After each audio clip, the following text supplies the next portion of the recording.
ખાડુમાં કેટલા પૈસા આપે તને? 300 રૂપિયા આપે. એટલે ભેહ ના કે ગાના વાસી એક ભેંસ ના 300 રૂપિયા મહિને? ભેહું કેટલી? 110 ગાવું? 70 ગાવું ની વરત એની એની ઈ નાની હોય તો નાની મોટી હોય અવળી જન્મે તોય અવળા જન્મે તો એટલા રાજન જરા લોટે લાકડી મૂકે 1.5 વર્ષની વાસળી હોય તો તોય એટલા ભાઈ તો તારે પૈસા ને આવક બહુ જાજી છે. એમાં મહિને કેટલાક આવે? મહિને લાખ આવી જાય પછી તો કેટલા મહિના સારવાનું? સારવાનું કેટલા મહિના? ઉનાળા સુધી? અટાણે કોણ જાય ખાડુમાં? આ સૈતર મહિના કાલ છે બોલો તાર બાપા જાય? આ સૈતર મહિનો આખો હાલ છે ઉતારી પછી બંધ દેવાનું. કેદી ઉતારી હમણાં 1-2 દિન ઉતાણી હજી જેવું થઈ ગયું છે એમ થોડું કેવું લાટ હોય તો નહીં બાંધવાનું, નકર ઓળખી બાંધી દેવાનું. તો બાંધી દેવાનું. તારો આખો મહિનો તો મહિને લાખ રૂપિયા ઉપને આવે ગઈ છે. એક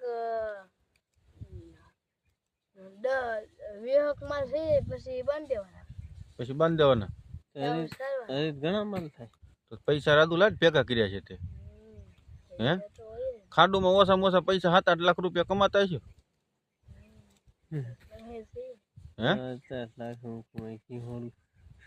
એટલે કમાતા જ હોય ને. 5-6 મહિના ખાડું સારું. કેટલા મહિના?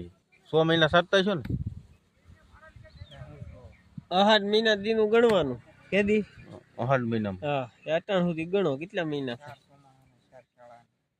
હા 8 મહિના થાય. 8 મહિના પૈસા કેટલા થાય? મહિને લાખ રૂપિયા આવે ગયો એટલે 8 લાખ રૂપિયા થાય. હા તો ઈ જ કરે ને રાજુ.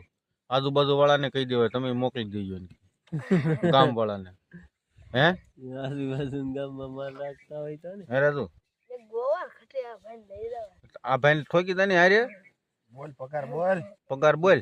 ખાવું પીવું 3 ટાઈમ ખાવું પીવું. પગાર બોલ એટલે આગડા સાકો મૂકીને તારી હારે. બોલ બોલ રાજુ પગાર બોલ હાલ. બોલ પગાર બોલ. 2000 રૂપિયા આપો. ખાવું પીવું મારું ઘરનું. હાલ હાલે ભાઈ તાર બનાવું બનાય હું આયલો. હાલો શાક ખાઈને પછી રાજુ ને બે જાવ તમે મારે ને ખાવું પીવાનું આપણે કેવું